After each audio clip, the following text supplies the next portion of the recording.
안녕하세요.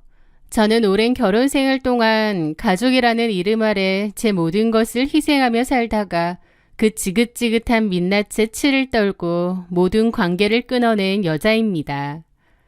결혼이 제게 남긴 것은 상처뿐인 마음과 굳은 살이 박힌 두 손뿐이었지만 그 끝에서 저는 비로소 제 진짜 인생을 되찾은 것 같아요.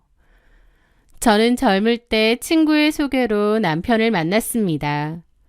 남편은 작은 이벤트 기획사를 운영했었는데요. 저는 그때 꽃에 관심이 많아서 꽃꽂이 과정을 수료하고 관련 공부도 하면서 부모님과 함께 꽃집을 운영하고 있었습니다. 남편 역시 이벤트 회사 특성상 꽃이 굉장히 중요했었는데 저보고 직업까지도 자기랑 천생연분인 것 같다면서 우리는 운명인 것 같다고 하더라고요. 그러면서 자기랑 만나달라고 열렬히 구애를 했죠. 남편은 자기가 이 일을 시작한 지 오래되진 않았지만 너무 잘해보고 싶다면서 본인이랑 제가 부부 겸 동업자로서 같이 일을 해나가면 얼마나 좋겠느냐 하더라고요. 저도 그때는 남편의 이야기가 참 좋아 보였습니다. 부부끼리 같이 일하고 서로 돕고 너무 이상적이잖아요. 게다가 남편 자체도 그때 당시에는 참 괜찮은 사람처럼 보였습니다. 진취적이고 남자답고 자신감이 넘쳤었죠. 가족에 대한 사랑도 많아 보이고요. 이런 남자라면 결혼해서도 믿고 살 수 있겠다 싶었습니다. 그런데 그 남자와 짧은 연애 끝에 바로 결혼도 하게 되었는데요. 하지만 동업자로서 같이 사업을 운영하겠다고 또 직원들을 고용할 테니 저는 그 직원들을 관리하는 일만 도와달라던 남편의 말과 달리 저는 내내 일선에서 가장 바쁘게 일을 해야 했습니다. 하지만 그러면서도 가족이라는 이유로 월급도 제대로 못 받는 직원도 아니고 거의 노예나 다름없는 역할을 해야 했죠. 결혼 초 남편은 사업을 시작한 지 얼마 되지 않았기에 당연히 회사는 작고 불안정했습니다. 직원도 마땅히 없었고요. 남편은 저더러 같이 으쌰으쌰 회사를 키워보자고 했고 저를 무급 직원으로 부리기 시작했습니다. 저는 남편을 도와 그가 수주한 모든 행사의 플라워 디자인과 장식을 도맡아 했습니다. 남편은 적극적으로 기업의 창립 기념회, 결혼식, 고이연 등등 여러 행사의 계약을 따왔고 저는 초반에는 마땅한 직원도 없이 저 혼자서 그것들을 다 만들어야 했어요. 새벽 4시면 어김없이 일어나 차가운 새벽 공기를 뚫고 꽃시장으로 향했습니다.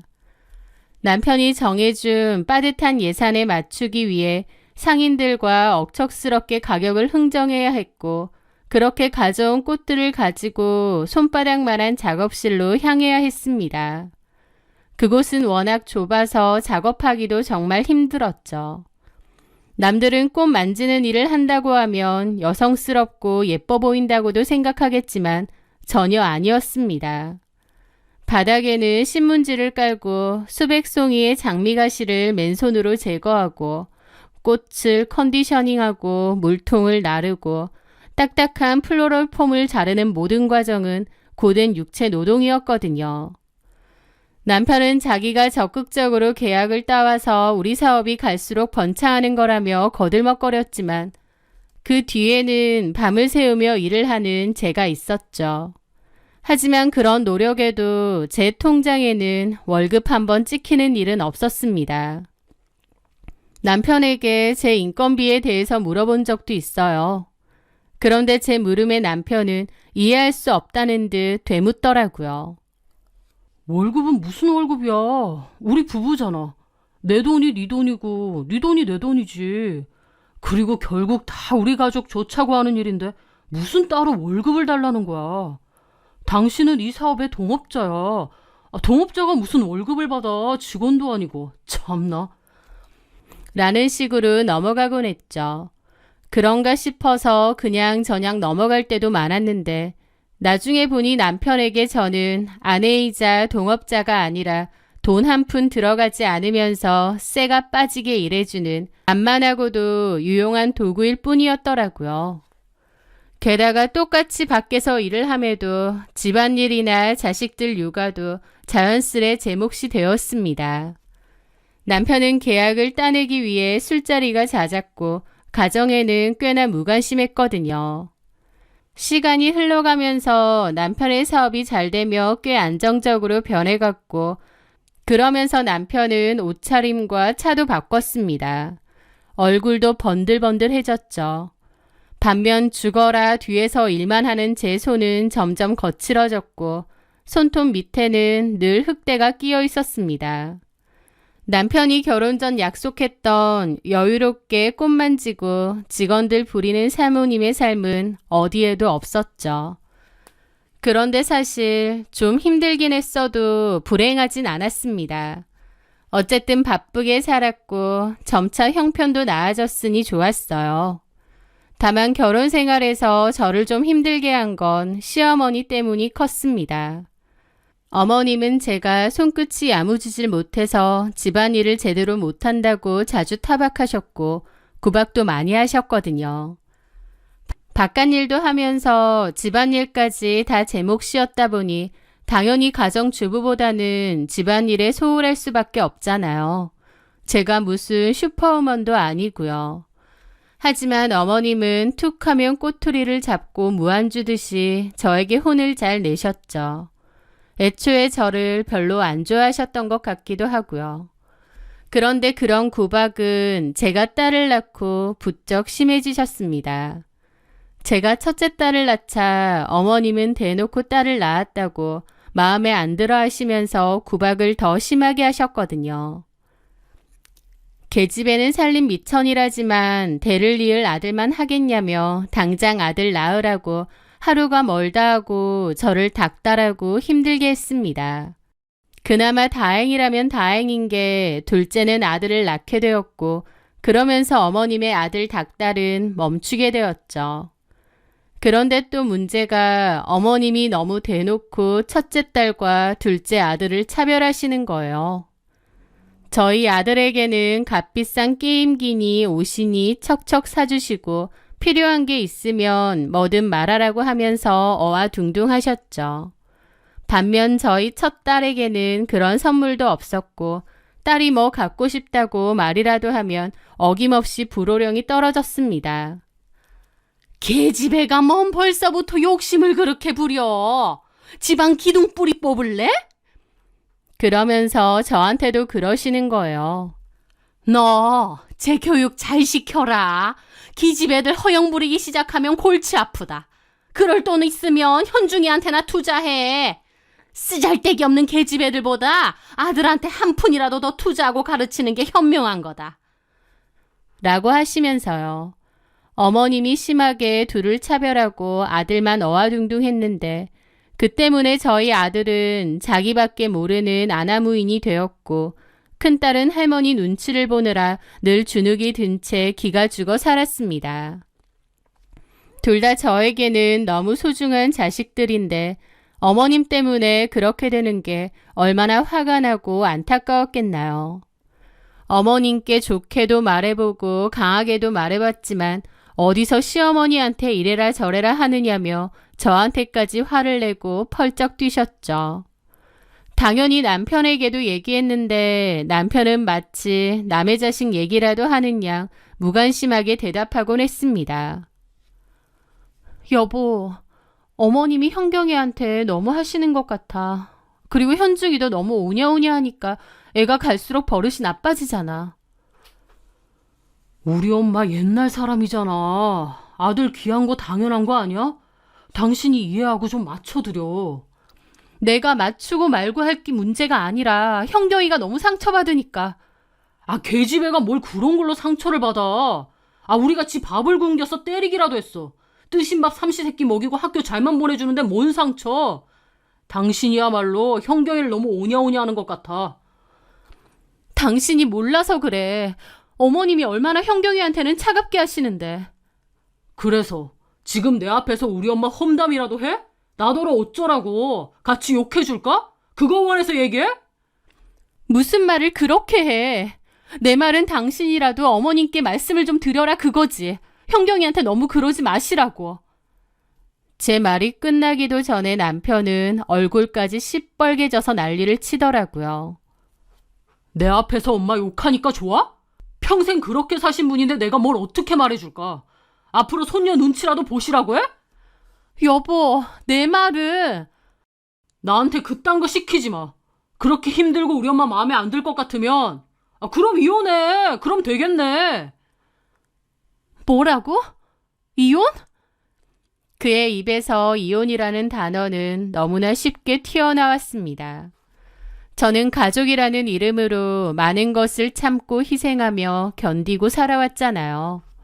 제가 선택한 결혼이고 제가 지켜줘야 하는 자식들이니까요. 저라고 살면서 힘들 때 이혼이라는 단어를 한 번도 안 떠올려 봤겠나요? 하지만 속으로는 생각할지언정 입 밖으로 말하지는 않았죠. 이혼이라는 게 그렇게 쉽고 함부로 꺼낼 만한 말도 아니고요. 그런데도 남편은 너무나도 쉽게 아무렇지도 않게 이혼 소리를 하는 겁니다. 고작 본인 듣기 싫은 소리를 했다고요. 너무 어이가 없었는데 그 후로도 남편은 지가 불리하면 무슨 무기마냥 이혼 소리를 하더라고요. 이혼 연부를 외는데 그런 남편의 행동이 아니 꼽고 더러워서 진짜 콱 이혼해줄까 싶기도 했습니다. 하지만 어쨌든 아직 아이들도 어리고 그때 당시에는 지금처럼 이혼이 흔한 시기도 아니었거든요. 그래서 저도 속 부글부글 하면서도 그냥 참고 살았던 거죠. 남편은 가족이나 자식보다도 본인이 제일 중요한 인간이었습니다. 그러면서도 그 와중에 효자병 걸려서 자기 엄마는 되게 생각하는 척했어요. 물론 진짜 효자는 아니었기 때문에 본인 손으로 효도하거나 희생하는 일은 없었습니다. 그저 입으로만 어머님께 잘해라 어째라 그랬고 모든 것은 다 저에게 떠넘긴 거죠. 그런 남편에게 너무 질리고 학을 뗄 때도 많았지만 그냥 정신 승리하고 살았습니다. 결혼 생활이 별거냐, 남들도 다 이러고 산다는 생각이 있었기에 그냥 저냥 참고 살았던 거죠. 자식들도 있었고 도저히 못 참겠다, 이혼해야겠다 싶은 사건까지는 없었으니까요. 그런데 그 사건이 결국 생겼던 겁니다. 결혼 생활이 거의 30년이 다 되어갈 때쯤이었습니다. 그맘때 어머님은 병으로 몸져 누워 요양병원에 입원하셨어요. 어머님은 평생 저를 구박했지만 그래도 저는 며느리의 도리를 끝까지 해야 한다는 생각이 있었습니다. 남들이 다 저보고 미련하다고 해도 그래도 제 딴에는 할 수 있는 도리는 다 해야 된다는 생각이 있었죠. 남편도 그렇게 해달라고 부탁을 하기도 했고 저도 그럴 생각이 있었습니다. 그래서 그때부터 더 이상 회사는 나가지 않고 어머님의 병간호에 집중했죠. 저는 거의 매일같이 병문안을 어머님의 식사를 돕고 대소변을 받아내며 말벗이 되어드렸습니다. 병원에서는 저보고 다 효부라고 저희 어머님에게 며느리 잘 뒀다고 칭찬하고 그랬는데 정작 저희 어머님은 며느리인데 당연히 해야지 뭐 특별한 거라고 하셨습니다. 하지만 어머님도 워낙 무뚝뚝한 성격이시다 보니 말만 저렇게 하지 속으로는 저에 대한 고마움과 미안함이 조금이라도 있으실 거라고 생각했어요. 저도 그렇고 많이 미워했던 저희 딸에게도요.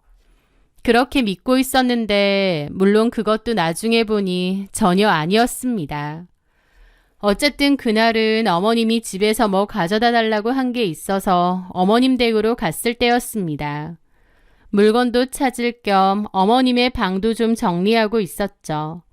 그런데 서랍에서 자개로 장식된 상자를 발견했습니다. 그 안에는 어머님의 비치 반지나 산후 비녀, 순금 목걸이 등등 폐물이 들어 있었습니다. 저는 그것들을 다시 잘 놔두었죠. 그리고 다음 날 저는 병원에 계신 어머님을 뵈러 갔다가 그 폐물 생각이 나서 말씀드렸습니다. 어머니, 현경이 내년에 결혼하는 거 아시죠?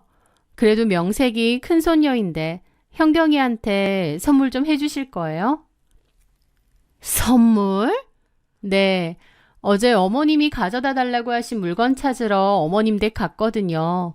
서랍에서 폐물 상자 하나 발견했는데 안에 있는 폐물들이 참 곱더라고요. 현경이 결혼 전에 어머님 폐물 중에 몇 가지 선물해 주시면 현경이한테도 얼마나 뜻깊은 선물이 되겠어요. 할머니가 주시는 건데. 저는 웃으면서 그렇게 물어봤습니다. 저희 딸은 평생 할머니의 미움을 받으며 커서인지 할머니를 안 좋아합니다. 저도 당연히 그런 딸을 이해하고요. 제가 어머님에게 선물 이야기를 꺼낸 것은 정말 선물을 받고 싶다던가 그 폐물이 탐이 났다던가 그래서 한 말은 아니었어요. 저희 딸 입장에서도 그래도 할머니한테 선물이라도 받으면 평생 묻어온 할머니에 대한 미움과 상처가 조금은 희석될까 싶기도 했고 또 어머님에게도 일종의 기회를 드리고 싶기도 했습니다. 평생 손녀딸 참 많이 미워했는데 이런 기회라도 손녀딸과 풀고 좀 사이가 좋아졌으면 하는 바람으로요. 돌아가시기 전에라도 손녀딸과 풀고 가면 좋잖아요. 그런데 어머님은 제 말에 갑자기 눈을 치켜뜨며 불같이 화를 내시는 거예요. 네가 지금 제정신이냐? 왜 남의 물건에 함부로 손을 대? 내가 필요한 것만 가져오랬지 남의 폐물 상자에 손대라고 했냐? 너 거기서 뭐라도 들고 나온 거 아니지? 손도 대지 마라. 나 그거 전부 다 현중이한테 줄 거니까 아무것도 손대지 마. 그리고 네 딸한테는 네가 번 돈으로나 사줘라. 라고 하시는 겁니다. 어머님의 그 반응에 저도 너무 놀라기도 하고 진짜 끝까지 너무하시는구나 싶어서 화도 나더라고요. 평생 구박만 했던 시어머니인데 뭐 예쁘다고 그렇게 헌신하면서 마지막까지 간호하냐는 소리를 귀에 박히도록 들은 저입니다. 그럼에도 며느리라고 제 할도리는 하겠다고 하루가 멀다 하고 어머님 찾아와서 간호하고 도와드렸어요. 제 생활 다 포기하면서요. 그동안 고생하고 희생한 저를 생각해서라도 손녀한테 폐물 몇 가지 주는 게 그렇게 힘든 일인가요? 심지어 남한테 주라는 것도 아니고 본인 친손녀 딸인데요. 그 어린애한테 할 말 못할 말 가리지도 않고 상처 줬으면 이제라도 좀 미안한 마음이라도 있으셔야죠.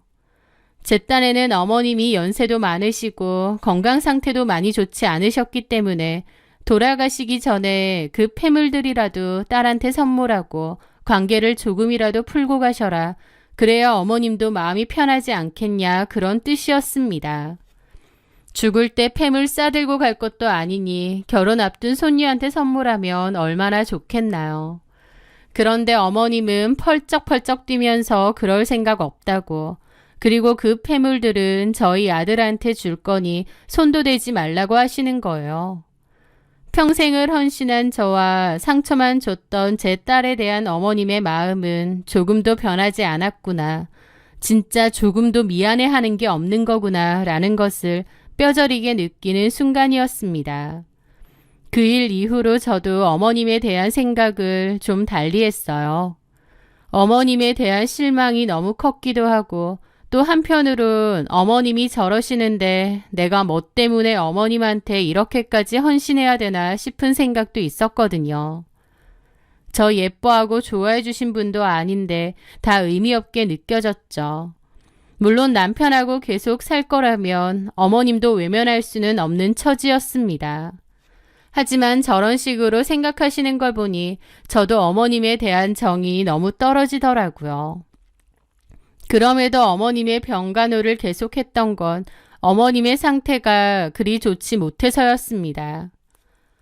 언제 돌아가셔도 이상하지 않을 상태라는 건 병원에서 익히 들었기에 마지막 가시는 길만이라도 그냥 옆을 지켜드리자라는 결심이 있었던 거죠.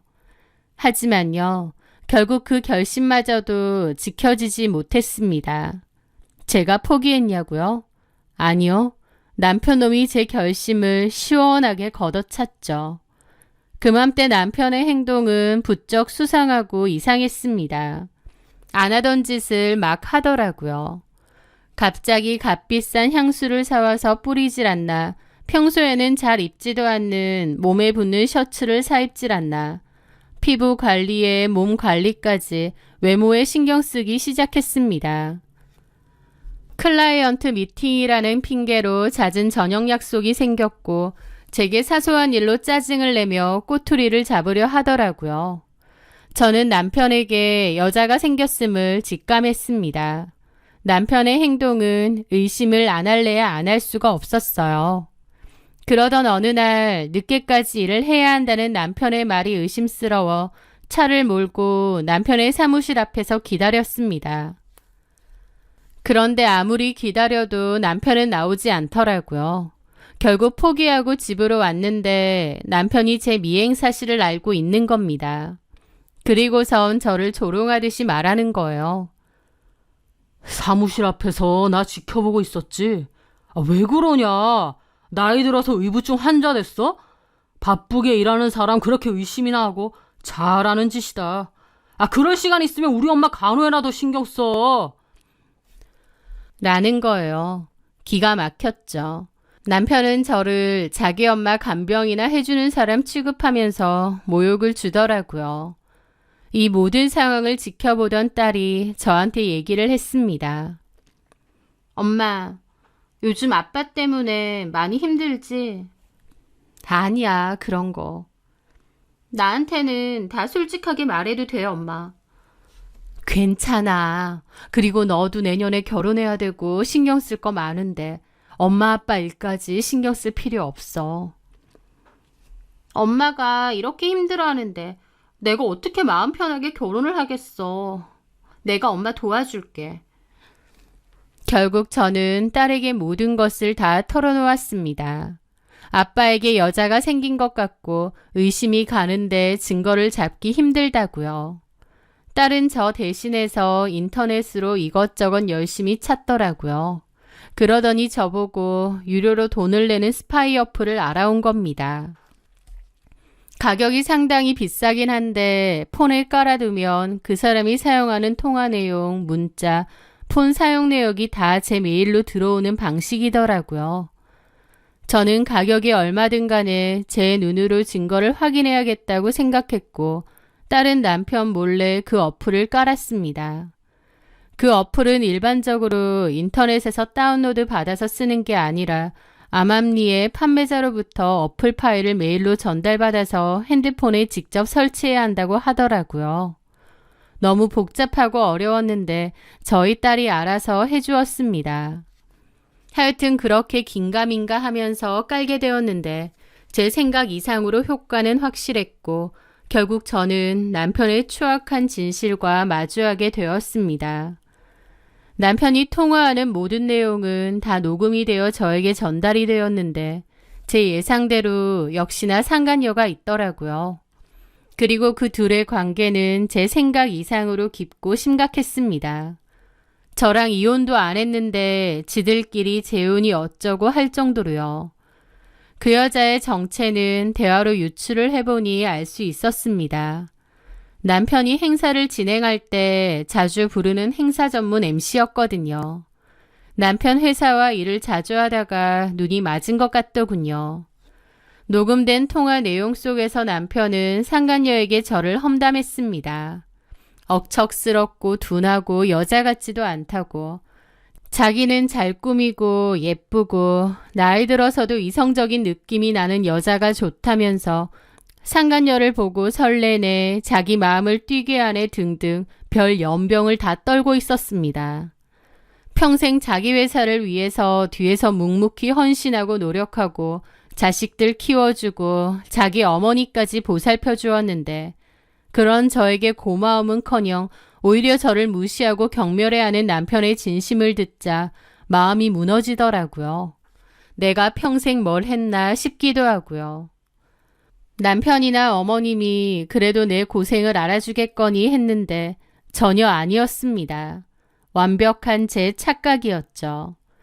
참을 수 없는 분노와 더불어 이루 말할 수 없는 참담함도 느껴졌습니다. 그런데요, 진짜 충격적인 사실은 따로 있었습니다. 남편의 배신만으로도 충격이 큰데 남편뿐만 아니라 어머님도 저를 배신했다는 걸 알게 되었거든요. 둘의 대화를 통해 알게 되었는데 남편은 상간녀를 어머님의 병문 안에도 데려갔더라고요. 둘의 카톡 대화는 이랬습니다. 오늘 어머님 병원 갔다 왔잖아. 어머님 말 너무 감동이었어. 엄마가 뭐라고 하시든. 내가 너무 예쁘고 마음에 든다고 새 며느리 하라고.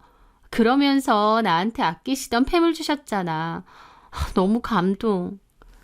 와, 우리 엄마가 그거 자기 주셨구나. 우리 엄마가 진짜 아끼는 건데 자기가 엄청 마음에 들었나 봐. 그랬나 봐. 나도 어머님한테 잘해야 될 것 같아. 말도 예쁘게 하네. 그런 대화였습니다. 너무 충격이었죠. 평생 가정을 지키고 본인의 병수발까지 해주는 며느리를 이렇게 쉽고 아무렇지 않게 배신하다니요. 게다가 아까워서 손녀한테는 못 주겠다던 그 폐물을 그 상간녀에게 아무렇지 않게 선물하고 새 며느리니 뭐니 그딴 소리까지 하신 거예요. 제가 두 눈 멀쩡히 뜨고 살아있는데요. 남편놈과 어머님의 행동에 저는 완전히 무너지고 말았습니다. 가족이라고 생각했는데 그들에게 나는 뭘까 싶더라고요. 남편에게도 어머님에게도 저는 언제든 버리고 교체할 수 있는 소모품, 그 이상도 이하도 아니었던 거였습니다. 저는 이 결혼 생활을 더 유지해야 할 이유가 없다는 걸 깨달았습니다. 기만과 배신만 남은 이 인연을 깨끗이 끊기로 결심했어요. 그때 마침 남편은 제주도에 있을 웨딩 행사가 큰 게 있어서 한동안은 거기서 지내면서 일을 한다고 했는데요. 하지만 사실은 상간녀와 발리로 여행을 떠나기로 했다는 걸 알고 있었죠. 저는 이미 그 둘의 통화 내용을 들어서 다 알고 있었거든요. 저는 아무것도 모르는 척 했다가 남편이 여행을 떠나자마자 변호사를 찾아갔습니다. 그리고 이혼에 대해서 많은 상담을 했죠. 그리고 이혼에 있어서 가장 중요한 건 재산 문제였습니다. 그런데 그 결혼 생활이 저에게 남긴 건 배신만 있는 건 아니었습니다. 왜냐면 10년 전 남편의 사업 운용에 문제가 생긴 적이 있었는데요. 그때 남편의 개인 신용 문제가 있었기에 어쩔 수 없이 이벤트 회사 사업자 명의 및 개인 재산의 명의를 저로 바꿔두었거든요.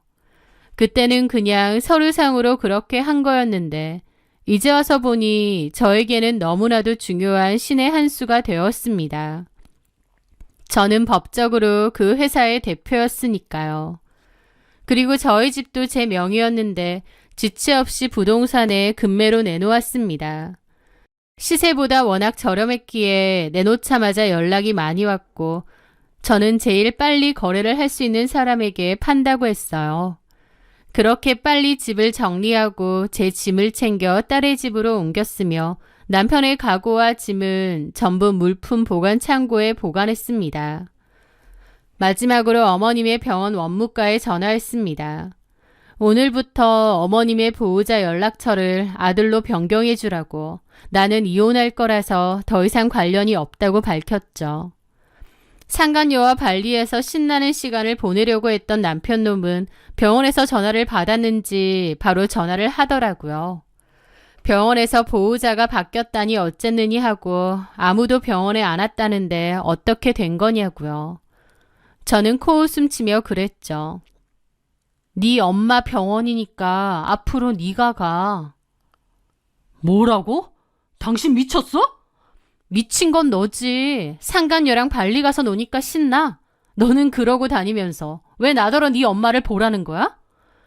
제가 다 알고 있자 남편은 몹시 놀란 것 같았습니다. 뭐라고? 당신이 그걸 어떻게... 내가 둔해서 아무것도 모를 줄 알았어. 상간녀 이름은 김윤아고 행사 MC로 일하는 애 맞지? 너네 지금 어디서 묵는지도 다 알려줄까? 내가 아무것도 모르는 줄 알았냐고. 제가 속속들이 다 알고 있자 남편은 경악하는 게 수화기 너머로도 들렸죠. 아니, 그걸 어떻게 다... 툭 하면 나랑 이혼하고 싶다고 노래를 불렀지.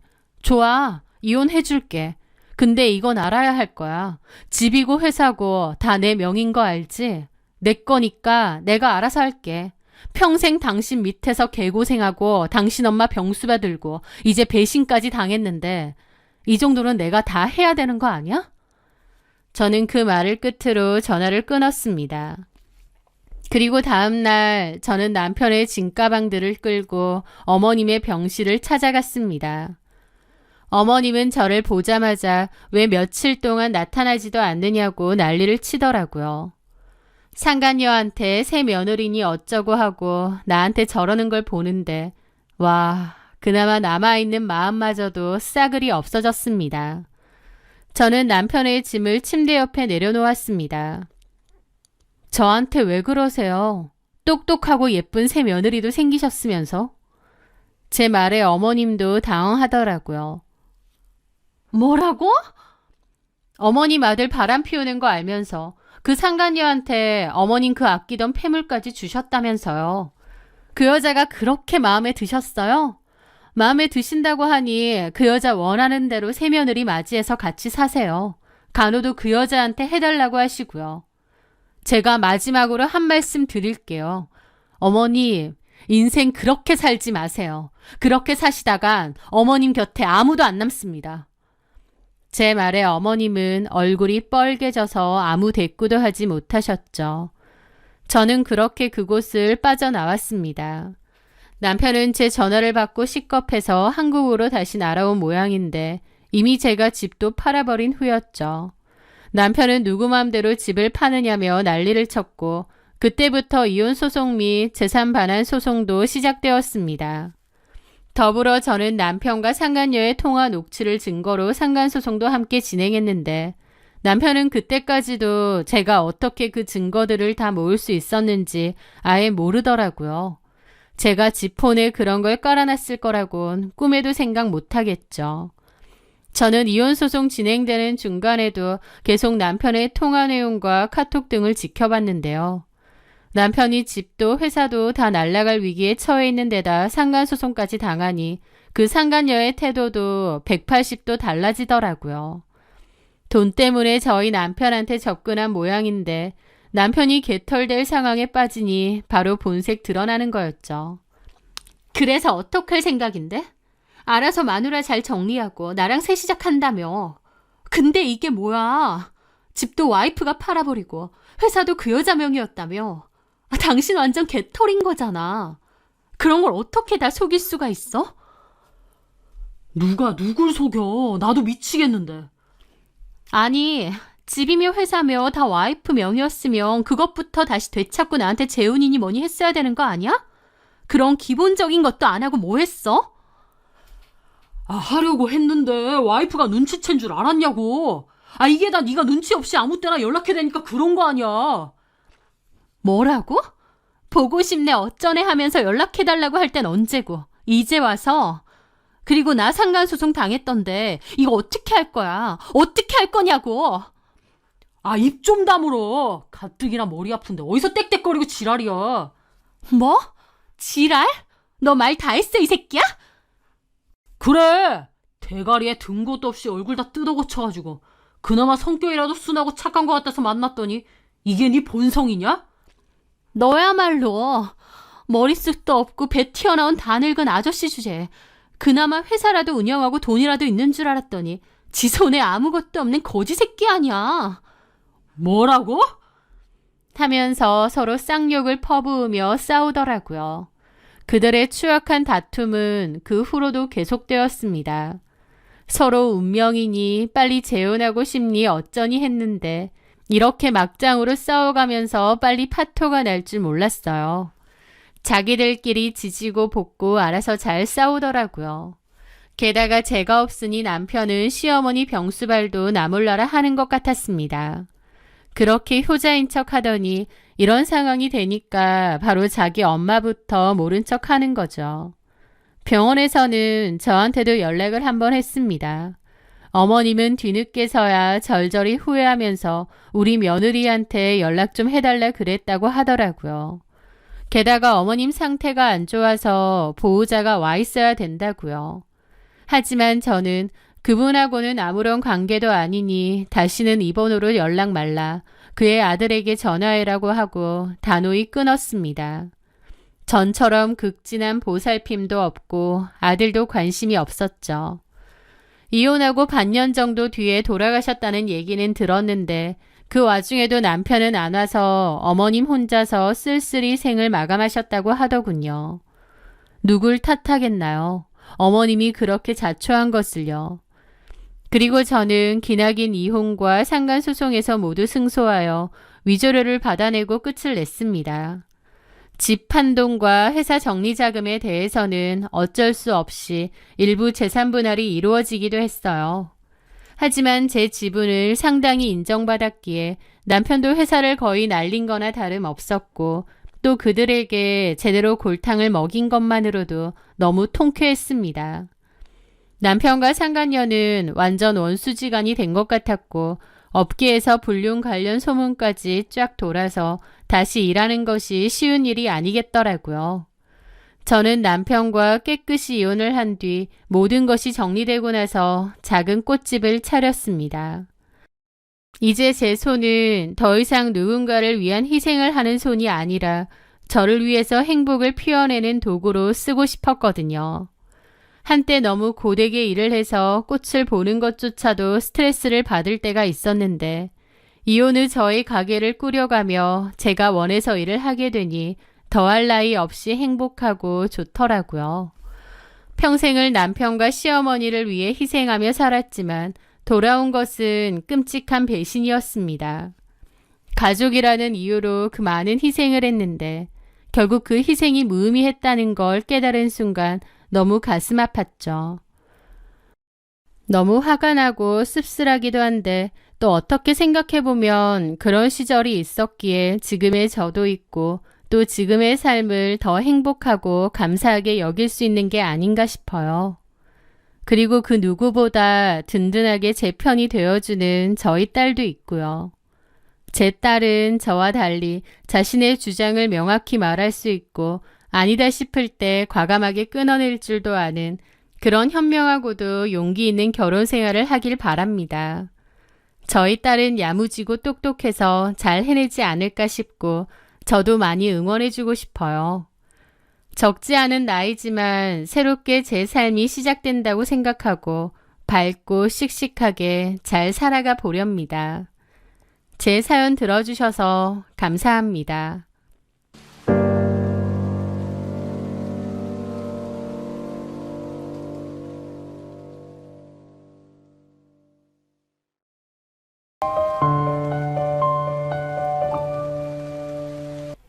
안녕하세요. 사연 많은 유튜브 구독자 여러분. 때로는 선의로 내민 손이 내 뒤통수를 치다 못해 빗수가 되어 돌아올 때가 있죠. 저는 오늘 잊고 지냈던 친구에게 베푼 선의가 어떻게 제 인생을 송두리째 흔드는 배신으로 돌아왔는지 그 기막힌 이야기를 들려드리려고 합니다. 저는 아동심리센터에서 일을 하며 아이들의 심리 상담과 마음을 들여다보는 일을 하고 있지만 정작 제 주변 사람의 시커먼 속내는 전혀 알아채지 못했었네요.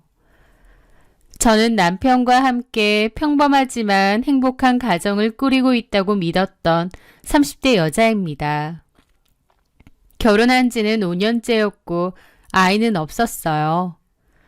저는 아동심리센터에서 일을 하는 심리상담사인데요. 그날도 여느 때와 같이 점심을 먹기 위해 제가 다니는 센터 건물 1층의 한 식당에 내려갔습니다.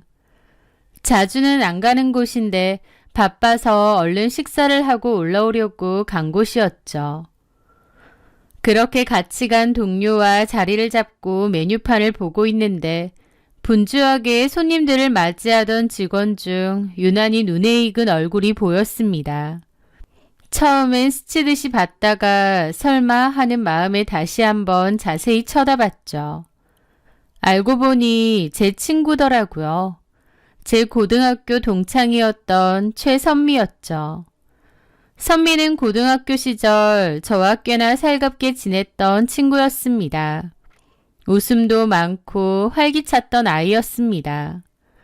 그런데 졸업 후 대학교도 좀 멀리 떨어진 곳으로 가게 되면서 자연스레 연락이 좀 뜸해졌습니다. 그러다가 나중에 졸업하고 일하고 또 각자 결혼하고 가정을 꾸리면서 자연스럽게 연락이 끊겼어요. 그런데 이렇게 예상치 못한 곳에서 갑자기 마주치게 된 것이었습니다. 반갑기도 하면서 놀랍기도 하더라고요. 그런데 가만 보니 선미는 예전의 그 생기발랄하던 모습은 온데간데 없고 어딘가 모르게 잔뜩 지치고 그늘진 얼굴을 하고 있었습니다. 저는 반가운 마음에 자리에서 일어나 선미를 불렀죠. 선미야, 최선미 맞지? 나야 지은이. 제 부름에 선미도 저를 돌아보더니 깜짝 놀라더라고요. 어머, 세상에, 지은이? 네가 여긴 어쩐 일이야? 나 여기 밥 먹으러 왔는데 네가 마침 보이더라고. 야, 이게 얼마만이야. 그러게, 너는 정말 하나도 안 변했다. 그동안 잘 지냈지? 선미는 반가워하면서도 어딘가 모르게 주눅든 모습으로 제 손을 잡았습니다. 우리는 짧은 인사를 나눴는데 한창 바쁜 점심시간이었기에 계속 선미를 붙잡아둘 순 없었습니다.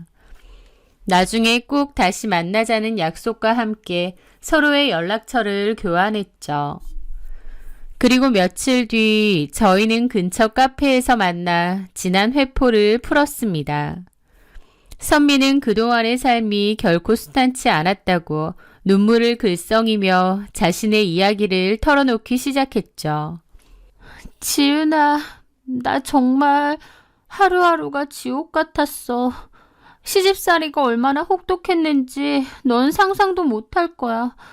우리 시어머니 정말 보통 분이 아니셨거든. 내가 숨 쉬는 것조차 마음에 안 드셨나 봐. 사사건건 트집 잡고 구박하는 건 그냥 일상이었고 심지어 어느 날은 나한테 손찌검까지 했다니까? 뭐라고? 때리기까지 했다고? 세상에, 그게 말이 돼? 미친 거 아니야? 너를 왜 때려? 내가 조그만 실수를 좀 했는데 그거 가지고 사람을 때리더라. 뺨까지 맞고 나니 자존감이 무너지는 것 같고 더 이상 이렇게 살 수 없겠다 싶은 거야. 결국 이혼하고 나왔어.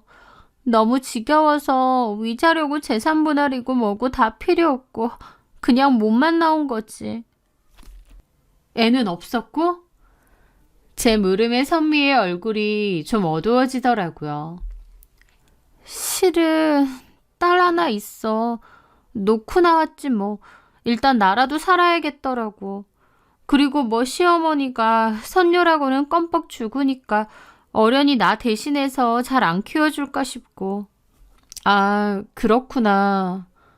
선미는 덤덤하게 말했지만 얼마나 자식이 보고 싶고 마음이 아플까 싶어 안쓰러운 기분이 들었습니다. 도움받을 친정도 마땅치 않았어. 우리 엄마 아빠 엄청 보수적이고 이혼 절대 안 된다는 분들이었거든. 그래서 친정 도움도 못 받고 나 혼자 살아. 대학교 졸업하고 바로 결혼한 거라서 딱히 사회생활 경험도 없고 기술도 없고 그래서 저 식당에 취업해서 일하고 있어. 사는 게 너무 힘들다, 지은아. 결혼 한번 잘못해서 내가 어쩌다가 이렇게 됐는지. 너랑 학교 다닐 때만 해도 나도 꽃 많은 소녀였는데 말이야. 그렇게 선미는 하소연을 하더니 코를 훌쩍이기 시작했습니다. 지난 과거와 자신의 불행을 토로하는 선미의 모습에 저는 진심으로 마음이 아팠습니다. 고등학교 시절 누구보다 자존심 강하고 씩씩했던 친구가 이런 힘든 일들을 겪었다니 안타까움을 금할 수 없었죠. 저는 그날 이후 어떻게든 선미에게 힘이 되어주고 다시 일어설 수 있도록 돕기로 마음먹었습니다. 저는 그 후 선미에게 자주 연락해서 안부도 묻고 가깝게 지냈어요. 그리고 가끔 저희 집으로 초대해 맛있는 밥도 해먹이고 이런저런 필요한 선물도 종종 했었죠. 그러다가 선미가 지금 혼자 사는 곳 월세가 너무 비싸다고 식당 월급 받아봤자 돈이 안 모인다고 그러는 겁니다. 때마침 저희 이모가 임대업을 하시는데 위치도 좋고 신축인 빌라를 갖고 있으셨거든요. 저는 이모에게 사정을 말씀드려서 굉장히 저렴한 월세로 들어갈 수 있게 도와주었습니다. 선미는 저에게 너무 고마워하면서 그리로 이사를 갔죠. 저는 남편하고도 같이 선미를 만나는 일이 종종 있었습니다. 저희 남편 역시 선미의 딱한 사정을 듣고는 친구 좋다는 게 뭐냐며 저보고 친구 많이 챙겨주라고 하더라고요. 선미가 저희 집에 자주 오다녔고 저도 선미네 집에 종종 갔습니다. 그러면서 어느새 자연스럽게 저희 부부와 가깝게 지내는 사이가 되었죠. 선미와 가깝게 지내다 보니 꼭 예전이 고등학교 시절로 돌아간 기분마저 들더라고요. 선미는 제 덕분에 월세를 크게 아낀다면서 고맙다고 했습니다. 저는 선미가 다달이 나가는 월세를 아껴서 그 돈을 잘 모아 전세 자금을 마련했으면 했어요. 좀 더 안정적으로 살 수 있게요. 그런데 선미의 행동은 제 생각과 좀 다르더라고요. 선미는 월급을 받으면 저금을 하는 게 아니라 이것저것 막 사재 끼는 겁니다. 꼭 필요한 물건도 아닌데 옷이며 화장품이며 안 쓰는 생활용품까지도 막 사더라고요. 그래서 선미네 집은 늘 택배 박스가 가득하고 물건들로 가득가득했습니다. 심지어는 뜯지 않은 택배도 한가득이었죠. 하지만 그 마음도 어느 정도 이해는 했습니다. 아이도 못 보고 살고 마음의 허전함 같은 게 크다 보니 쇼핑으로라도 마음을 달래려고 그러나 보다 그랬거든요. 그래서 아무 얘기를 안 하다가 그래도 걱정되는 마음에 나중에는 선미에게 조심스레 얘기를 했습니다. 선미야, 근데 너 보니까 뜯지도 않은 택배가 너무 많던데. 아, 귀찮아서 나중에 다 뜯어야지. 보니까 너 생활용품 이런 것도 많이 사던데 있는 거 먼저 쓰고 사는 게 어때? 다 필요해서 사는 건데 뭐. 그리고 옷이나 신발 같은 것도 안 입는 거 너무 많이 사는 것 같던데. 사실 우리 이모가 월세 싸게 해준다고 해도 월세라는 게 매달 나가는 거 너무 아깝잖아. 어쨌든 나중에 전세로 바꿔야 되는데 적금 같은 건 따로 좀 하고 있어?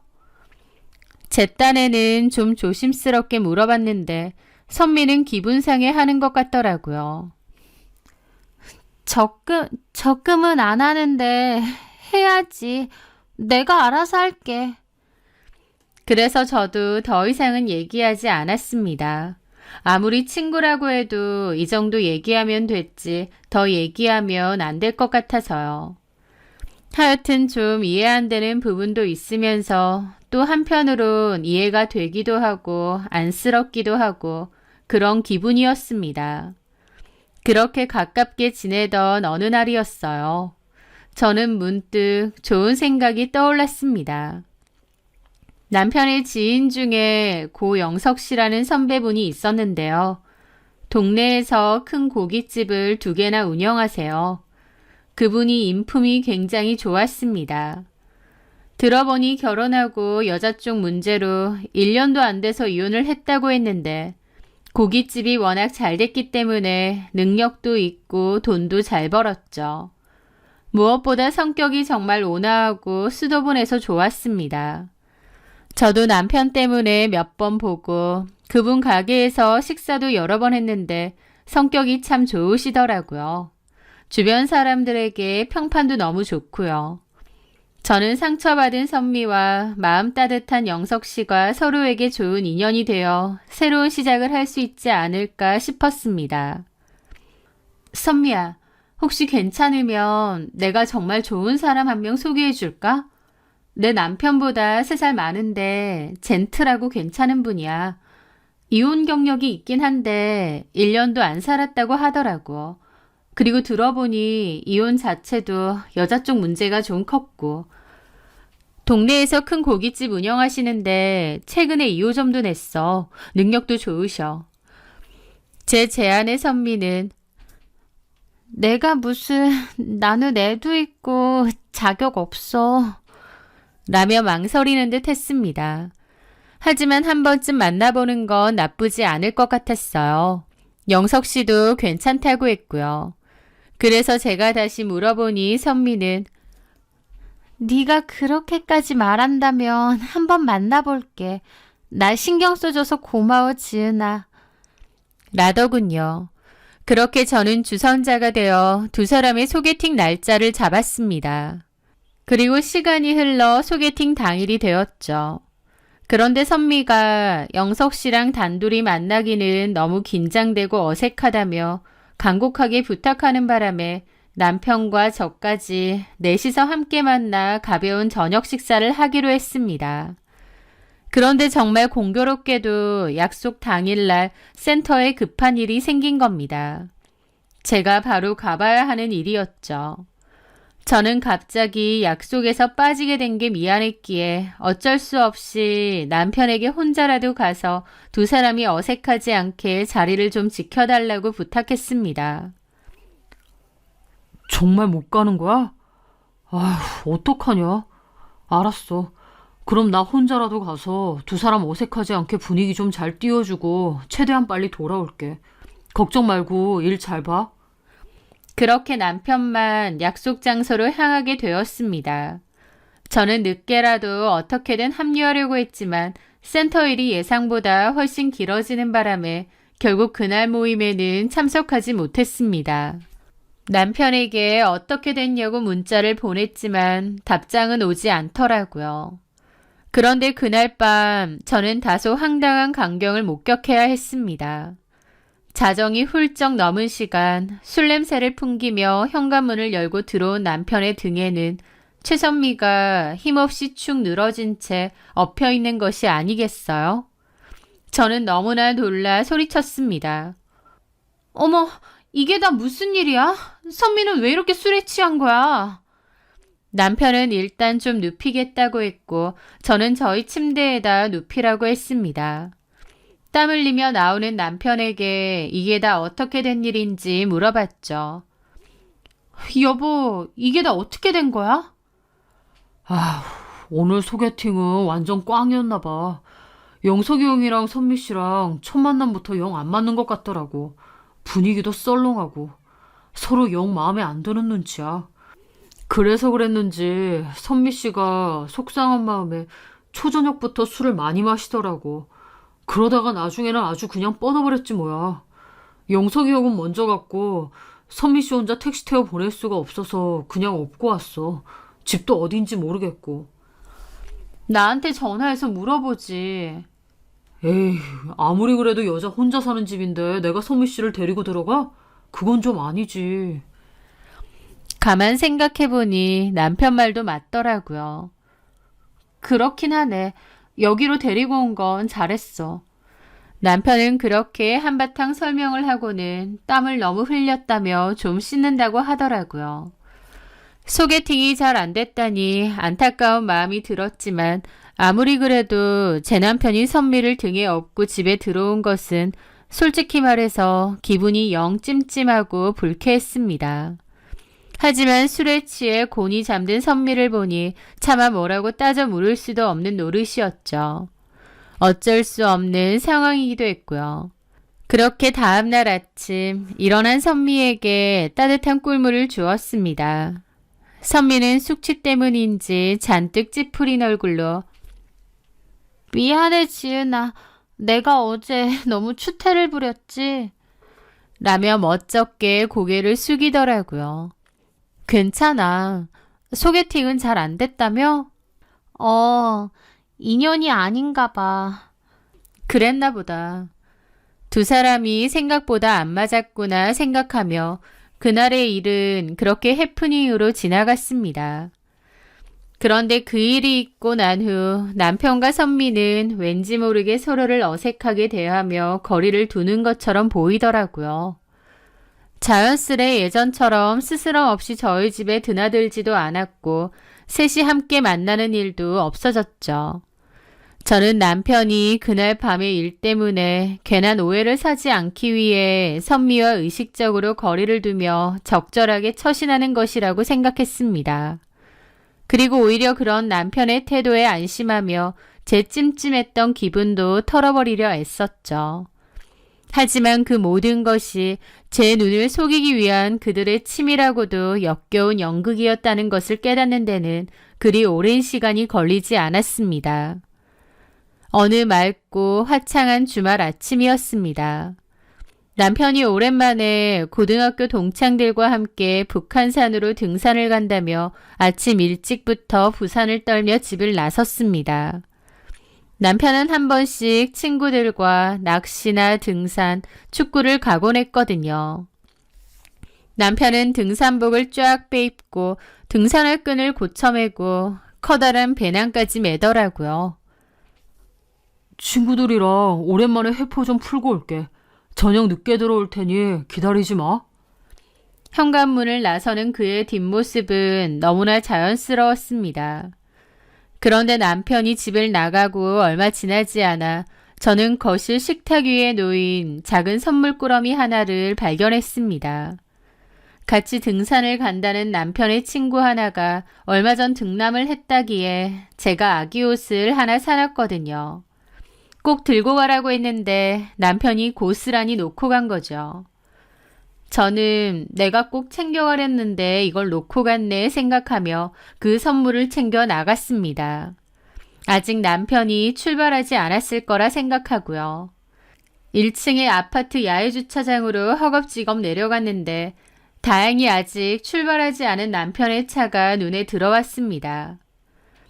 저는 다급한 마음으로 여보 하고 부르려던 순간 그대로 얼어붙고 말았습니다. 왜냐면 남편의 차 조수석에 누군가 앉아 있었거든요. 남편은 등산로 입구에서 친구들과 만난다고 했는데 조수석엔 이미 누군가 타고 있었습니다. 그것도 여자가요. 남편은 환하게 웃으며 조수석에 탄 사람과 무언가 즐겁게 이야기를 나누고 있었죠. 그리고 그 여자는 다름 아닌 제 친구 최선미였습니다. 순간 심장이 쿵 하고 바닥까지 내려앉는 것 같았습니다. 머리가 띵하고 손발이 얼음장처럼 차가워지더라고요. 친구들이랑 등산 간다던 사람이 왜 최선미와 함께 있는 걸까? 그것도 아침 일찍부터 저렇게 다정한 모습으로? 수만 가지 의심과 불길한 예감이 한꺼번에 저를 덮쳐왔습니다. 저는 떨리는 손으로 바로 남편에게 전화를 걸었습니다. 하지만 신호음만 갈 뿐 남편은 전화를 받지 않더라고요. 저는 멀리서 남편을 지켜봤는데 남편은 전화가 오는지도 모르는지 선미와 무슨 대화를 나누다가 차를 출발시켰습니다. 저는 전화를 끊고 이번에는 선미에게 전화를 걸었죠. 신호가 가고 잠시 후 아무렇지도 않은 척 태어난 목소리의 선미가 전화를 받았습니다. 지은아. 너 지금 어디야? 뭐 하고 있어? 나? 지금? 우리 딸 만나러 시댁 가는 길인데 왜? 무슨 일 있어? 라면서 뻔뻔하게 거짓말을 하는 겁니다. 딸 만나러 간다고? 면접 교섭날이라서. 뭐 타고? 버스 타고 가지. 근데 왜 그래? 저는 당장이라도 따지려다가 일단 알겠다고 했습니다.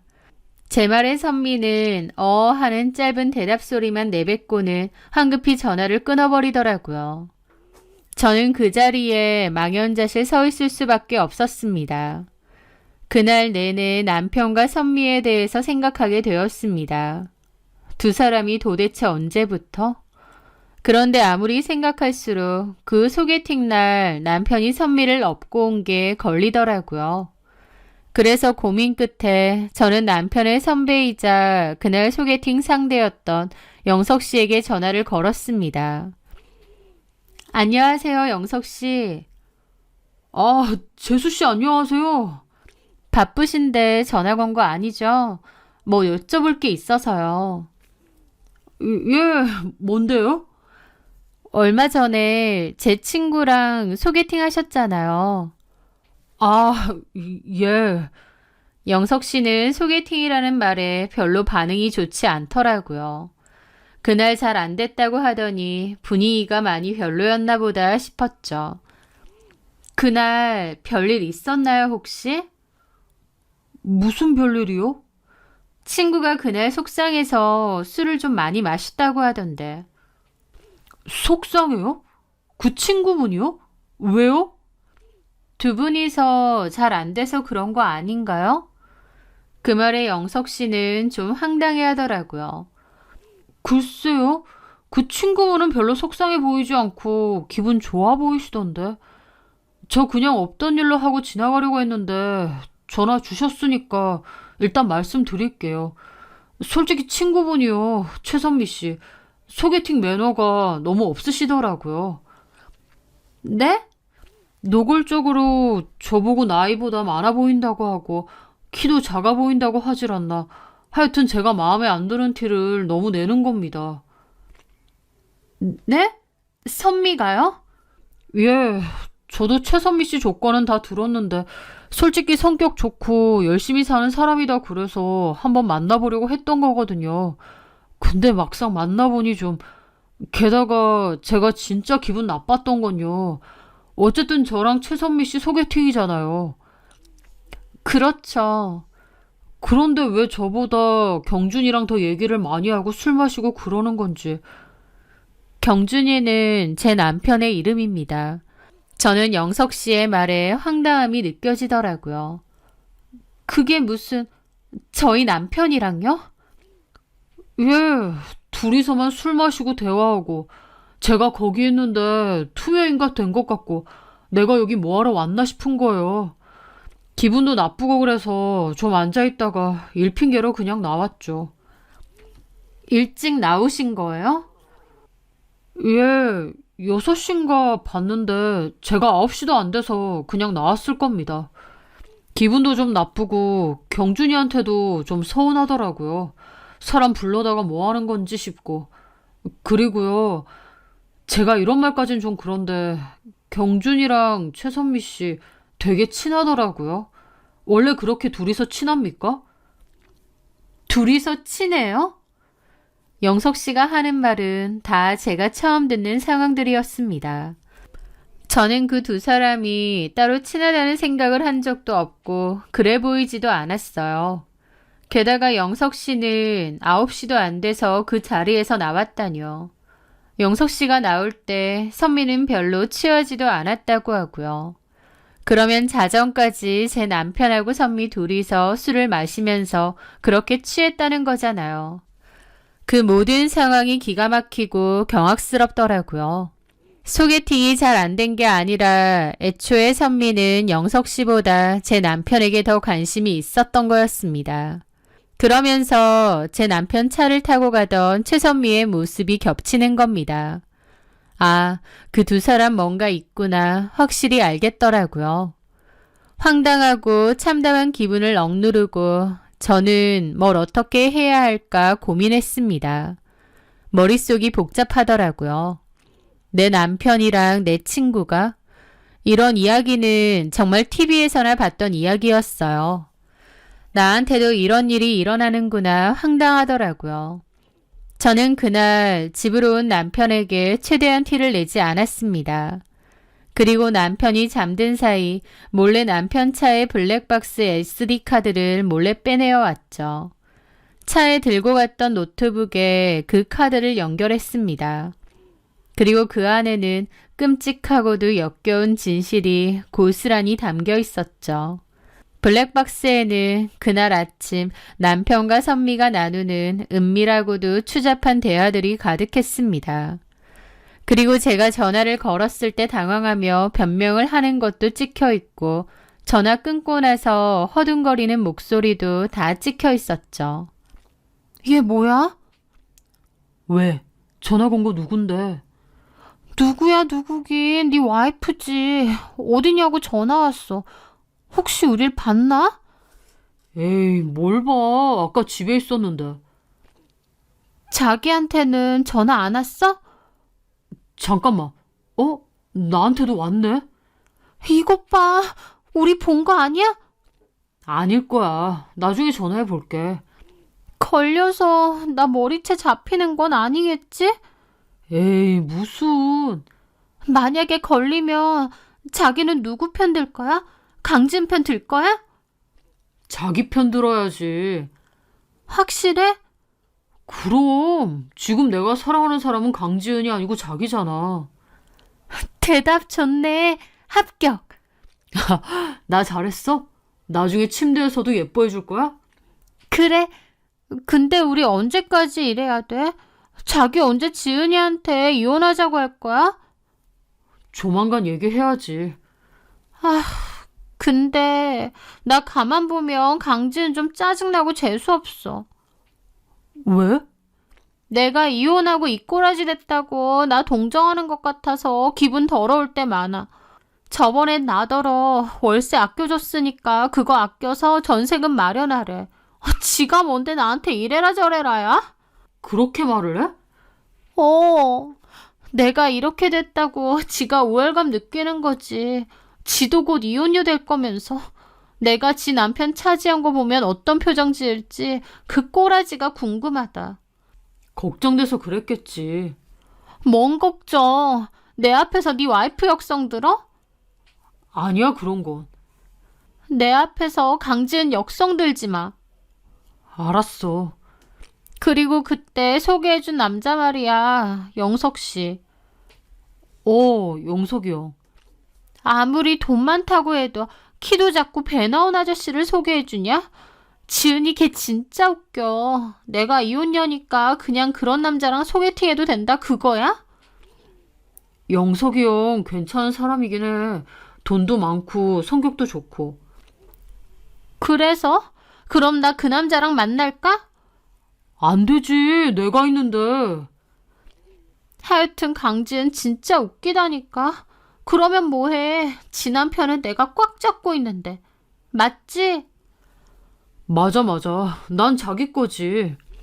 그러면서 둘이서 꽁냥거리고 좋아 죽는데 기가 막히더라고요. 친구라서 지 생각해서 했던 제 행동과 말들을 그렇게 욕을 하고요. 와, 이것들이 진짜 피가 거꾸로 솟는다는 게 뭔 말인지 알겠는 겁니다. 아무것도 모르는 저를 바보 취급하며 비웃고 비아냥거렸던 그 대화들. 저는 배신감과 모멸감에 온몸이 사시나무처럼 부들부들 떨렸습니다. 남편과 최선미가 제 등 뒤에 이렇게 시커멓고 날카로운 칼을 꽂을 줄은 몰랐습니다. 저는 그 자리에서 당장이라도 모든 것을 뒤엎고 그 두 인간을 갈기갈기 찢어버리고 싶었어요. 하지만 간신히 이성을 붙잡고 이를 악물었습니다. 그리고 차갑게, 아주 차갑게 복수를 계획했죠. 저는 그 이후로도 일단 아무것도 모르는 척 평소와 다름없이 남편을 대하며 지옥 같은 2주라는 시간을 버텼습니다. 그동안 남편 몰래 변호사를 만나 이혼 및 상간 소송에 대한 상담을 받았고 두 소송을 준비하며 증거를 더 모았죠. 아니나 다를까 남편은 며칠 뒤 제게 아주 중요한 지방 출장을 이틀 정도 다녀와야 한다며 능청스럽게 거짓말을 하더군요. 저는 그의 거짓말을 훤히 꿰뚫어보고 있으면서도 세상에서 가장 순진하고 남편을 믿는 아내인 척 연기하며 고개를 끄덕이면서 잘 다녀오라고 했습니다. 여행 가방을 싸며 휘파람까지 불어대는 그의 들뜬 뒷모습을 보며 저는 속으로 서늘한 칼날을 갈고 있었습니다. 그리고 마침내 남편이 출장이라는 달콤한 이름의 밀월 여행을 떠난 바로 그날 저의 차가운 복수가 시작되었습니다. 그날 저는 망설임 없이 남편의 회사 팩스로 그동안 피눈물을 흘리며 모아온 모든 증거 자료 일부와 함께 남편 박경준과 최선미의 추억한 불륜 사실을 아주 상세하고도 적나라하게 폭로하는 글을 올렸습니다. 그리고 동시에 남편과 최선미에게는 상간녀 위자료 청구 소송 소장도 보냈죠. 아마도 여행지에서 서로의 사랑을 확인하며 달콤한 시간을 보내고 있었을 그 두 사람에게도 그 소식이 전해졌을 겁니다. 특히나 남편은 회사가 아주 뒤집어졌을 거예요. 남편은 저에게 이게 다 어떻게 된 거냐고 전화를 했습니다. 저는 남편에게 지금 최선미랑 있는 거 다 안다. 내가 모를 줄 알았느냐. 돌아와서 이혼과 상간 위자료 소송이나 준비하라고 했습니다.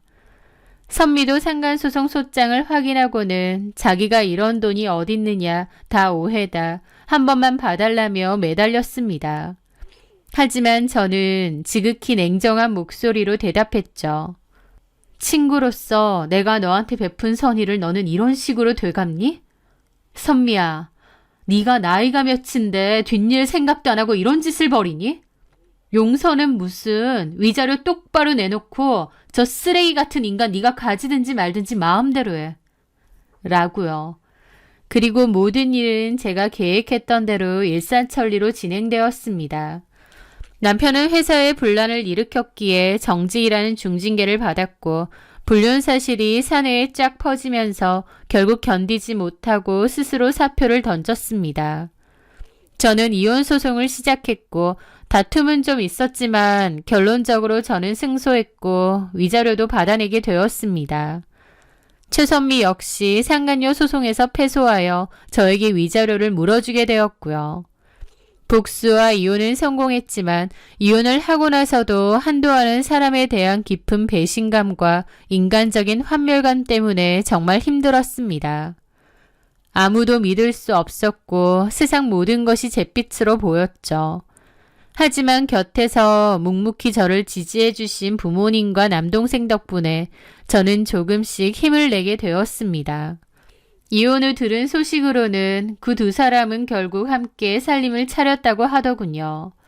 제가 살다가 이혼하면서 재산분할 돈 받고 나간 아파트에서요. 한마디로 과거 제 집에 최선미가 들어와 사는 거였죠. 그렇게 제 자리와 제 남편을 탐하더니 결국 최선미가 그 자리에 들어앉게 된 겁니다. 회사에서 잘린 전 남편은 퇴직금과 시댁에서 손을 벌려 작은 개인 사업을 시작했다고 했습니다. 과연 저것들이 얼마나 잘 사나 보자 하는 심정으로 그것들 소식을 전해 들으며 지내고 있었죠. 그런데 얼마 지나지 않아 정말이지 웃지 못할 희대의 코미디 같은 일이 벌어졌습니다. 어느 날 점심시간 1층 식당에 지나쳐 가는데 식당 안이 웬일인지 시끄럽고 소란스럽더라고요. 무슨 일인가 싶어 들여다보니 나이가 지긋하신 할머니 한 분과 젊은 여자 한 명이 식당 주인과 직원들을 붙들고 최선미를 찾고 있었습니다. 식당 주인분은 최선미는 진작에 그만뒀다고 여기서 이러지 말고 나가라고 했고 그 할머니는 최선미 주소라도 알려주라고 했습니다. 식당 주인은 아무리 그래도 주소를 함부로 알려줄 순 없다면서 계속 나가라고 하고요. 저 사람들은 누구기에 최선미를 저렇게 찾고 있는지 도대체 무슨 일인지 너무 궁금하더라고요. 저는 그 할머니와 여자분에게 조심스럽게 다가갔습니다. 최선미 씨 찾으세요? 제가 최선미를 아는 것처럼 말하니 그분들은 눈이 휘둥그레지더라고요. 최선미 알아요? 네. 그럼 어디 있는지도 알아요? 근데 무슨 일이신지 누구세요? 그러자 그 할머니는 자신을 최선미의 시어머니라고 밝히더라고요. 저는 깜짝 놀랐죠. 최선미의 전 시모였으니까요. 최선미가 과거에 맞기까지 했다는 그 전 시모라는 사실에 놀라기도 했고 또 이미 이혼했는데 여길 왜 찾아온 걸까 궁금하기도 하더라고요. 최선민의 시모는 분노와 억울함에 찬 목소리로 기가 막힌 이야기를 본물처럼 쏟아놓기 시작했습니다. 그런데 최선미의 시모가 하는 말은 제가 여태까지 최선미에게 들은 것과는 아예 다르더라고요. 그분의 말에 따르면 최선미가 아들하고 사는 동안 돈 사고를 여러 쳤답니다. 기본적으로 사치도 심하기도 했고 또 무슨 투자해서 돈을 번다고 해서 돈 사고를 친 게 여러 번이라고 하더라고요. 그래도 가족이라고 용서하고 돈도 갚아주고 품어주었는데 그 와중에 또 몰래 돈 사고 치고 거기다가 투자 동호회니 뭐니 하면서 남자 만나고 다닌 걸 걸렸다고 했습니다. 최선미 시모가 그 일로 최선미와 심하게 싸우다가 못 참고 최선미 뺨을 때렸다고 하시더라고요. 그랬더니 최선미가 폭행으로 시어머니를 신고했다고 했습니다. 그 시어머니가 경찰서 드나들고 다투는 와중에 최선미는 자기 신우명의까지 도용해서 사채까지 끌어쓰고 도망갔다는 겁니다. 최선미 때문에 M1 신우가 하루아침에 신용불량자가 될 판이라는 것을 알게 되고 경찰에 신고하고 난 뒤 직접 찾으러 다닌다고 했죠. 그 얘기를 들은 저는 경악했습니다. 최선미가 저에게 늘어놓았던 그 눈물겨운 시집살이 이야기는 전부 다 새빨간 거짓말이었던 거예요. 최선미는 남편과 시어머니에게 맞아가며 참고 산 불쌍한 가정폭력의 피해자가 아니라 상습적으로 돈 사고를 치고 가족들의 등골까지 빼먹고 도망간 사기꾼이나 다름없었던 거죠. 심지어 제대로 된 이혼 절차도 밟지 않고 어린 딸까지 헌신짝처럼 버리고 도망친 파렴치한 인간이었던 겁니다. 저는 그분들에게 최선미가 지금 제 전남편과 함께 동거하며 살고 있는 아파트 주소를 망설임 없이 알려주었습니다. 그들은 당장이라도 쫓아가서 그녀의 머리털을 다 뽑아버리겠다며 분노에 차서 달려갔죠. 그 후의 이야기는 더 가관이었습니다. 그분들은 최선미 찾아가서 한바탕 난리가 난 모양이고 아직 이혼도 하지 않은 최선미의 진짜 남편은 제 전남편을 상대로 상간남 위자료 청구 소송을 걸었다고 하더라고요. 게다가 최선미 시댁 식구들은 위자료는 물론이고 최선미가 진 빚 수천만 원도 대신 갚으라고 닥달했다고 했습니다. 제 전남편 역시 최선미가 이혼녀인 줄 알았다며 뒤집어졌죠. 결국 그 두 사람은 그 과정에서 서로에게 책임을 떠넘기며 물고 뜯고 싸우다가 그토록 뜨겁고 불같았던 사랑도 얼마 못 가 처참하게 막을 내렸다고 하더라고요. 그리고 그 사이에 최선미가 집어넣게 못 준다고 제 전남편 몰래 야금야금 카드론을 썼다는데 전남편은 그 빚 독초까지 시달린다고 합니다. 그 결말을 전해 듣는데 어찌나 우습고 허탈하던지요. 남의 눈에 눈물 나게 하면 제 눈에는 피눈물이 난다는 옛말이 하나도 틀리지 않았다는 것을 저는 그때 뼈저리게 깨달았습니다. 그리고 한편으론 고등학교 때 그 발랄하고 천진하던 최선미가 어쩌다 저렇게까지 변해버렸을까 싶어 기분이 참 묘하기도 하더라고요. 어찌됐든 둘 다 더 이상은 제 인생에서 엮이고 싶지 않은 쓰레기임이 분명하지만요. 저는 이제 모든 과거를 훌훌 털어버리려고 합니다. 제 센터를 개원하려고 준비 중이라서 너무 바쁘기도 하고요. 비록 큰 상처를 입었지만 이 시련을 통해 저는 더 강해졌고 진정한 행복이 무엇인지 깨닫게 되었습니다. 늘 심리 상담을 하는 입장이었는데 이 일을 겪으면서 제 스스로에게도 많은 위로 그리고 격려를 해줘야겠다는 생각이 참 많이 드네요. 긴 이야기 들어주셔서 정말 감사합니다.